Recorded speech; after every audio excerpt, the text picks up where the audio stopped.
ಎಲ್ಲ ಸ್ಪರ್ಧಾ ಮಿತ್ರರಿಗೆ ನಮ್ಮ ಸ್ಪರ್ಧಾ ಸಾಮ್ರಾಜ್ಯ ಸ್ಟಡಿ ಸರ್ಕಲ್ ಯೂಟ್ಯೂಬ್ ಚಾನಲ್ಗೆ ತಮ್ಮ ಎಲ್ಲರಿಗೂ ಕೂಡ ಆತ್ಮೀಯ ಸ್ವಾಗತವನ್ನು ಕೋರ್ತಾ ನಾವು ಪ್ರತಿದಿನ ಏನು ಮಾಡ್ತೀವಿ ಅಂತ ಕೇಳಿದ್ರೆ ಪ್ರಚಲಿತ ವಿದ್ಯಮಾನದ ಏನು ಮಾಡ್ತೀವಿ ಪ್ರಶ್ನೆಗಳನ್ನ ನಿಮ್ಮ ಮುಂದೆ ತೆಗೆದುಕೊಂಡು ಬಂದು ನಾನು ಏನು ಮಾಡ್ತೀನಿ ಡಿಸ್ಕಷನ್ನ ಮಾಡ್ತೀನಿ. ಹಾಗಾದ್ರೆ ಇವತ್ತು ಮೊದಲನೇ ಪ್ರಶ್ನೆಯನ್ನು ನೋಡೋಣ. ಏನಪ್ಪ ಮೊದಲನೇ ಪ್ರಶ್ನೆ ಅಂತ ಕೇಳಿದ್ರೆ ಆಕ್ಸಿಯಂ ಮಿಷನ್ 4 ಅಥವಾ ಆಕ್ಸ್ಫೋರ್ಡ್ಗೆ ಪೈಲಟ್ ಆಗಿ ಯಾರನ್ನು ಹೆಸರಿಸಲಾಗಿದೆ ಅಂತ ಕೇಳಿದ್ದಾರೆ. A Mohan Singh, B Narender Chhatrath, C Arun Kumar Datta, D Shubhanshu Shukla. ಹಾಗಾದ್ರೆ ಈ ಪ್ರಶ್ನೆಗೆ ಸೇರಿರ್ತಕ್ಕಂಥ ಉತ್ತರ ಅಂತ ಕೇಳಿದ್ರೆ ಅದು ಶುಭಾಂಶು ಶುಕ್ಲಾ ಅಂತೇಳಿ. ಶುಭಾಂಶು ಶುಕ್ಲಾ ಭಾರತೀಯ ವಾಯುಪಡೆ ಅಧಿಕಾರಿ. ಇವ್ರು ಏನಂತ ಕೇಳಿದ್ರೆ ಭಾರತೀಯ ವಾಯುಪಡೆ ಅಧಿಕಾರಿ ಮತ್ತು ಇಸ್ರೋ ಗಗನಯಾತ್ರಿ ಯಾರು ಅಂತ ಕೇಳಿದ್ರೆ ಅದು ಶುಭಾಂಶು ಶುಕ್ಲಾ ಅಂತೇಳಿ ಇವ್ರನ್ನ ಪೈಲಟ್ ಆಗಿ ಏನು ಮಾಡ್ತಾರೆ ಅಂತ ಕೇಳಿದ್ರೆ ನೇಮಿಸಲಾಗಿದೆ. ಅಂತಾರಾಷ್ಟ್ರೀಯ ಬಾಹ್ಯಾಕಾಶ ನಿಲ್ದಾಣಕ್ಕೆ ಅಂದ್ರೆ ಇಂಟರ್ನ್ಯಾಷನಲ್ ಸ್ಪೇಸ್ ಸ್ಟೇಷನ್ ಅಂತೇಳಿ 4ನೇ ಖಾಸಗಿ ಗಗನಯಾತ್ರಿ ಕಾರ್ಯಾಚರಣೆಯಾಗಿದೆ. ಹಾಗಾದ್ರೆ ಈ ಸ್ಪೇಸ್ ಅಂದ್ರೆ ಸಿಬ್ಬಂದಿ ನಾಜಾದ ಕೆನಡಾ ಬಾಹ್ಯಾಕಾಶ ಕೇಂದ್ರದಿಂದ ಸ್ಪೇಸ್ ಎಕ್ಸ್ ಡ್ರ್ಯಾಗನ್ ಬಾಹ್ಯಾಕಾಶ ನೌಕೆಯಲ್ಲಿ ಉಡಾವಣೆ ಮಾಡ್ತಾರೆ. ಅವರು ವೈಜ್ಞಾನಿಕ ಸಂಶೋಧನೆ ಮತ್ತು ತಂತ್ರಜ್ಞಾನ ಪ್ರದರ್ಶನಗಳನ್ನು ನಡೆಸಲು ISSನಲ್ಲಿ 14 ದಿನಗಳವರೆಗೆ ಅವ್ರು ಏನು ಮಾಡ್ತಾರೆ ಅಂತ ಕೇಳಿದ್ರೆ ಕಾಯ್ತಾರ ಅನ್ನುವಂಥದ್ದು. ಈಗ ಮುಂದಿನ ಪ್ರಶ್ನೆ ನೋಡೋಣ. ಸುದ್ದಿಗಳಲ್ಲಿ ಕಂಡು ಬರುತ್ತಿದ್ದ ಪಾಯಿಂಟ್ ನೆಮೋ ಯಾವ ಸಾಗರದಲ್ಲಿದೆ? ಎ ಅಟ್ಲಾಂಟಿಕ್ ಸಾಗರ, ಬಿ ಪೆಸಿಫಿಕ್ ಸಾಗರ, ಸಿ ಆರ್ಕಟಿಕ್ ಸಾಗರ, ಡಿ ಹಿಂದೂ ಮಹಾಸಾಗರ. ಈ ಪ್ರಶ್ನೆಗೆ ಸೇರ್ತಕ್ಕಂಥ ಉತ್ತರ ಕೇಳಿದ್ರೆ ಅದು ಪೆಸಿಫಿಕ್ ಸಾಗರ. INSV ತಾರಣಿಯಲ್ಲಿದ್ದ ಇಬ್ಬರು ಯುವ ಭಾರತೀಯ ಕಾರ್ಯಾಪಡೆಯ ಅಧಿಕಾರಿಗಳು ಇತ್ತೀಚೆಗೆ ನವಿಕಾ ಸಾಗರ್ ಪರಿಕ್ರಮ 2 ಸಮಯದಲ್ಲಿ ಅವರು ದಕ್ಷಿಣ ಪೆಸಿಫಿಕ್ನಲ್ಲಿರ್ತಕ್ಕಂಥ ಪಾಯಿಂಟ್ ನೆಮೋ ಅನ್ನು ಏನು ಮಾಡ್ತಾರೆ ಅಂತ ಕೇಳಿದ್ರೆ ದಾಟಿದರು. ಈ ಪಾಯಿಂಟ್ ನೆಮೋ ಎಂಬುದು ಪ್ರವೇಶಿಸಲಾಗದ ಸಾಗರದ ಧ್ರುವವಾಗಿದ್ದು ಭೂಮಿಯ ಮೇಲಿನ ಯಾವುದೇ ಭೂಪ್ರದೇಶದಿಂದ ಅತ್ಯಂತ ದೂರದ ಬಿಂದುವಾಗಿದೆ. ದಕ್ಷಿಣ ಪೆಸಿಫಿಕ್ ಮಹಾಸಾಗರದಲ್ಲಿದೆ ಮತ್ತು 20,000 leagues under the sea. Captain's Nemo ಅವರ ಹೆಸರನ್ನು ಇದಕ್ಕೆ ಏನು ಮಾಡಲಾಗಿದೆ ಅಂತ ಕೇಳಿದ್ರೆ ಹೆಸರಿಸಲಾಗಿದೆ. ಇದು ಹತ್ತಿರದ ಅಂದ್ರೆ ಭೂಮಿಯಿಂದ ಸುಮಾರು 2688 ಕಿಲೋಮೀಟರ್ ಏನಂತ ಕೇಳಿದ್ರೆ ದೂರದಲ್ಲಿದೆ. ಹಾಗಾದ್ರೆ ಮುಂದಿನ ಪ್ರಶ್ನೆ ನೋಡೋಣ. ಸುಭದ್ರಾ ಯೋಜನೆ ಯಾವ ರಾಜ್ಯದ ಮಹಿಳಾ ಕೇಂದ್ರಿತ ಯೋಜನೆಯಾಗಿದೆ? ಜಾರ್ಖಂಡ್, ಬಿಹಾರ್, ಒಡಿಸ್ಸಾ, ಹರಿಯಾಣ. ಈ ಪ್ರಶ್ನೆಗೆ ಸೇರ್ತಕ್ಕಂಥ ಉತ್ತರ ಅಂತ ಕೇಳಿದ್ರೆ ಒಡಿಸ್ಸಾ. ಇತ್ತೀಚೆಗೆ KPSC ಆಗಿರ್ಬೋದು, KE ಆಗಿರ್ಬೋದು, ಏನಂತ ಕೇಳಿದ್ರೆ ಈ ಯೋಜನೆಗಳ ಮೇಲೆ ಅತಿ ಹೆಚ್ಚು ಕ್ವಶನ್ಗಳನ್ನು ಏನು ಮಾಡ್ತಿರ್ತಾರೆ ಅಂತ ಹೇಳಿದ್ರೆ ಕೇಳ್ತಿರ್ತಾರೆ. ಹೌದ್ರಿ? ಓಕೆ. IIM ಸಂಬಲ್ಪುರವು ಒಡಿಸ್ಸಾದಲ್ಲಿ ಸುಭದ್ರಾ ಯೋಜನೆಯ ಪ್ರಭಾವದ ಕುರಿತು ಸಂಶೋಧನೆಯನ್ನು ಅಂತ ಕೇಳಿದ್ರೆ ನಡೆಸಲಿದೆ. ಇದು Utkarsh Odisha, make in Odisha conclave 2025ರಲ್ಲಿ ಮತ್ತು ಮಹಿಳಾ ಮತ್ತು ಮಕ್ಕಳ ಅಭಿವೃದ್ಧಿ ಇಲಾಖೆಯೊಂದಿಗೆ ಏನು ಮಾಡಿದ ಕೇಂದ್ರ ಒಪ್ಪಂದ ಮಾಡಿಕೊಂಡು ಸಹಿಯನ್ನು ಹಾಕಲಾಗಿದೆ. ಹಾಗಾದ್ರೆ ಇದೊಂದು ಸಂಸ್ಥೆಯು ನೈಜ ಸಮಯದ ಮೌಲ್ಯಮಾಪನಗಳನ್ನ ಏನು ಮಾಡ್ತೀನಿ ಕೇಂದ್ರ ನಡೆಸ್ತೈತಿ. ಹಾಗಾದ್ರೆ ಇದು ವಾರ್ಷಿಕವಾಗಿ 10,000 ಏನು ಮಾಡ್ತೀನಿ ಕೇಂದ್ರ ಒದಗಿಸ್ತೈತಿ. ಅಂದ್ರೆ ಒಟ್ಟು 50,000. ಇದು ಮಹಿಳಾ ಉದ್ಯಮಶೀಲತೆಯನ್ನು ಬೆಳೆಸುವ ಮತ್ತು ಮಕ್ಕಳ ಅಭಿವೃದ್ಧಿಯನ್ನು ಬೆಂಬಲಿಸುವ ಗುರಿಯನ್ನು ಇದು ಏನು ಮಾಡಿದ ಕೇಂದ್ರ ಹೊಂದಿದೆ.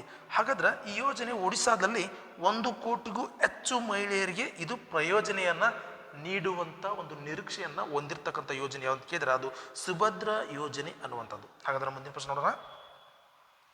ಇತ್ತೀಚೆಗೆ ನಿಧನರಾದ ಲತಿಕಾ ಕಟ್ ಅವರು ಯಾವ ಕ್ಷೇತ್ರಕ್ಕೆ ಸಂಬಂಧ ಹೊಂದಿದ್ದಾರೆ? ಪತ್ರಿಕೋದ್ಯಮ, ಕ್ರೀಡೆ, ಶಿಲ್ಪಕಲೆ, ರಾಜಕೀಯ. ಹಾಗಾದ್ರೆ ಈ ಪ್ರಶ್ನೆಗೆ ಸೇರಿರ್ತಕ್ಕಂಥ ಉತ್ತರ ಅಂತ ಕೇಳಿದ್ರೆ ಅದು ಶಿಲ್ಪಕಲೆ.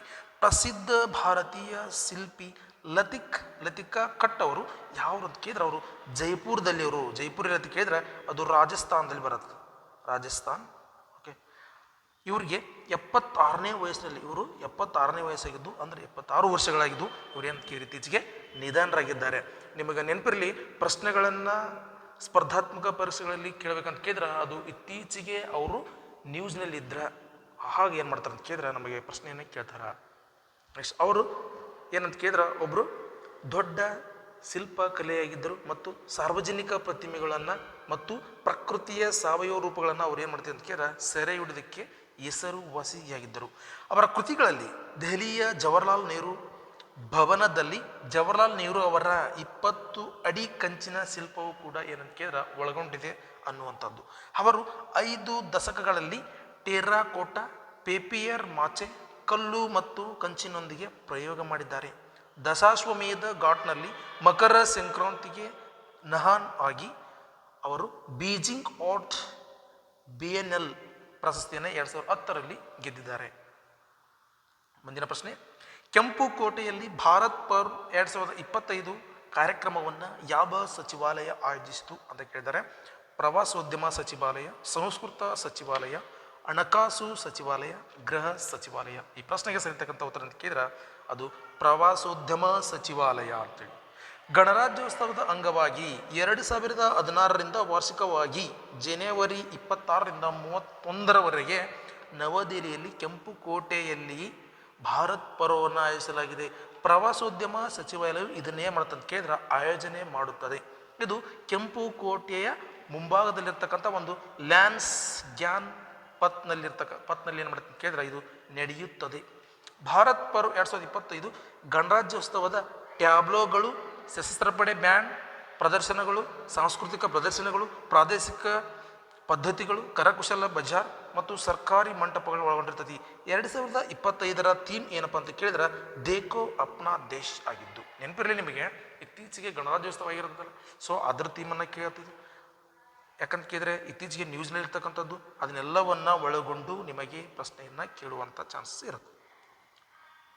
ಯಾಕಂತ ಕೇಳಿದ್ರೆ ಈಗ ನಾವು ಹೇಳ್ತಿರ್ತೀವಿ, ಈಗ ಈ ವರ್ಷದ ಅತ್ಯುತ್ತಮ ಟ್ಯಾಬ್ಲೋ ಯಾವುದಂತ ನಾವು ಡಿಸೈಡ್ ಮಾಡ್ಬೇಕಾದ್ರೆ ಅದು ಜನರ ಆಯ್ಕೆಯ ಮತದಾನದ ಮೂಲಕ ಏನು ಮಾಡ್ತಾರೆ ಅಂತ ಕೇಳಿದ್ರೆ ಎಲ್ಲ ನಾಗರಿಕರಿಗೂ ಆಯ್ಕೆಗೆ ಭಾಗವಹಿಸಲು ಅವಕಾಶವನ್ನು ನೀಡಲಾಗುತ್ತದೆ.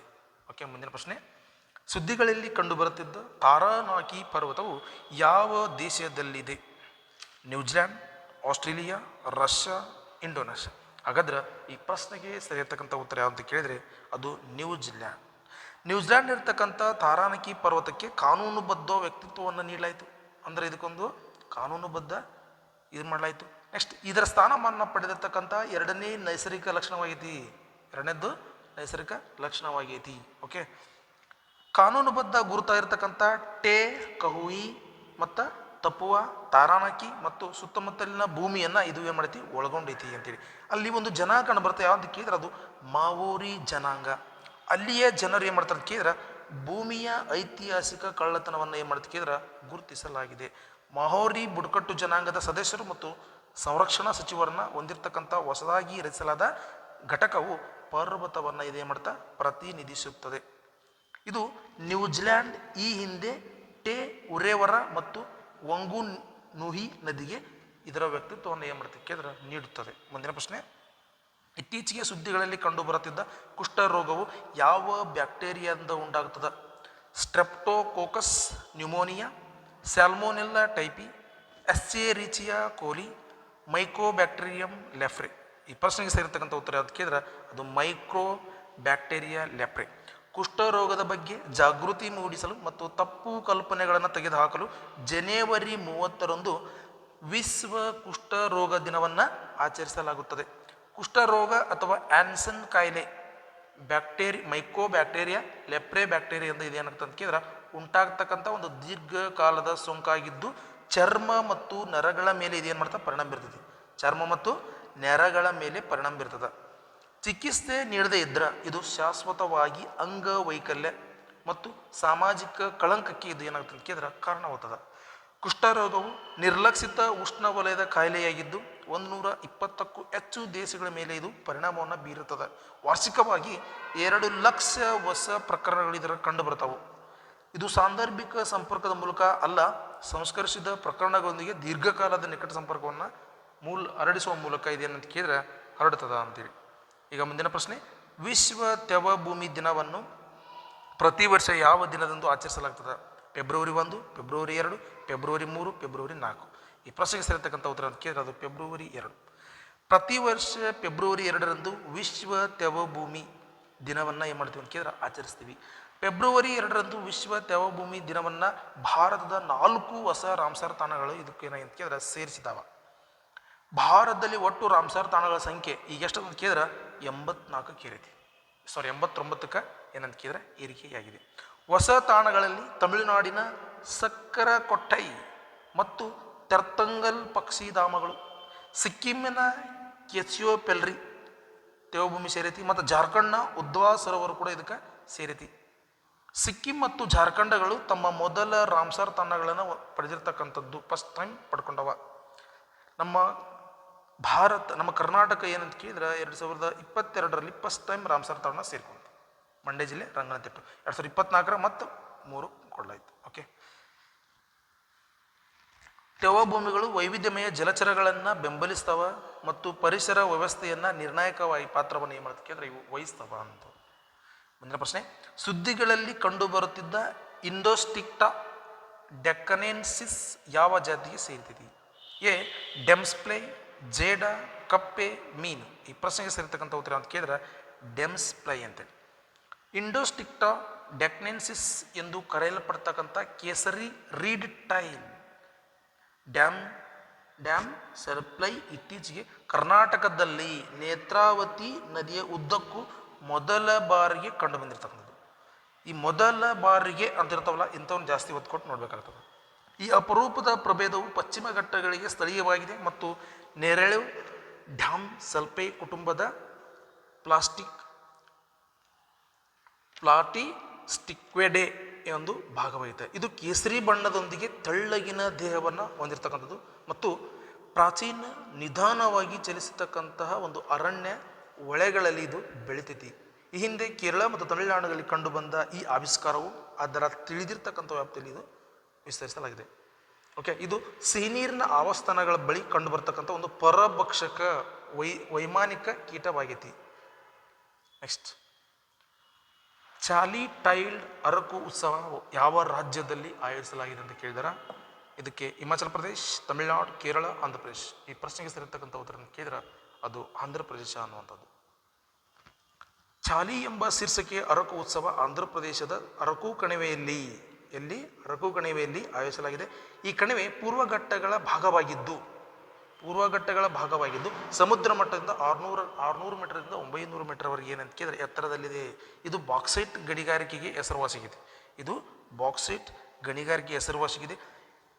ಜೀವ ವೈವಿಧ್ಯತೆಯ ಅನಂತಗಿರಿ ಮತ್ತು ಸುಂಕರಿ ಮೆಟ್ಟ ಮೀಸಲು ಅರಣ್ಯಗಳನ್ನು ಇದು ಒಳಗೊಂಡಿದೆ ಅಂತೇಳಿ.